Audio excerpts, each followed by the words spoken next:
You're watching Mirror 7 News. Stay informed, stay ahead for more news.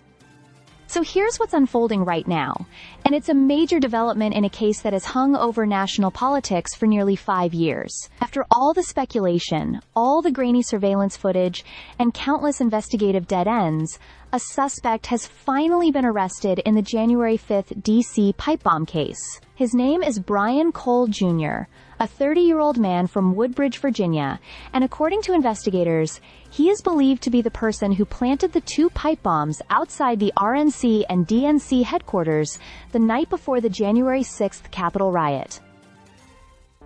What makes this especially notable is that officials emphasized there was no sudden tip or dramatic confession that broke the case open. Instead, it was described as the result of steady, persistent investigative work, the kind that often happens quietly in the background. Attorney General Pam Bondi made it clear during a press conference that this wasn't about new evidence magically appearing, but about investigators finally connecting the dots that had been sitting in front of them for years. Cole has been charged with transporting an explosive device across state lines and with attempted malicious destruction using explosive materials. And this case is far from closed. Search warrants are still being executed, and more charges could still be filed. Early Thursday morning, CNN and other outlets observed law enforcement swarming around Cole's known residence. Hazmat suits, FBI jackets, a long line of SUVs. It was a full-scale operation. Neighbors said it all began around 8 a.m., with loudspeaker announcements and a sudden flood of agents into the cul-de-sac. For context, the bombs themselves were fully functional devices, each capable of causing serious harm. One of them was planted so close to the DNC headquarters that then Vice President-elect Kamala Harris unknowingly came within 20 feet of it the next morning.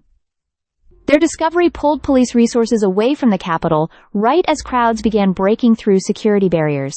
For years, the case frustrated investigators. Surveillance footage was blurry, the suspect was bundled up in winter clothing, and it was a pandemic-era scene where face masks were everywhere. But one key element that helped narrow down the suspect was forensic evidence. Something officials won't describe in detail yet, paired with data showing Cole's cell phone connecting to towers in the exact areas where the bombs were planted. Investigators also tied him to purchases of galvanized pipes, batteries, kitchen timers, and electrical wiring.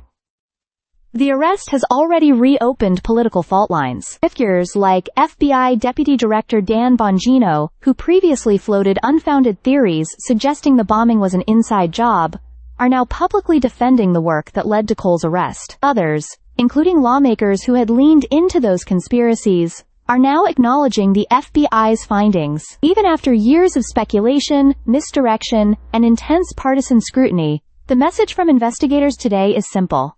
Progress was finally made, and the case is still moving forward. Stay subscribed for more videos.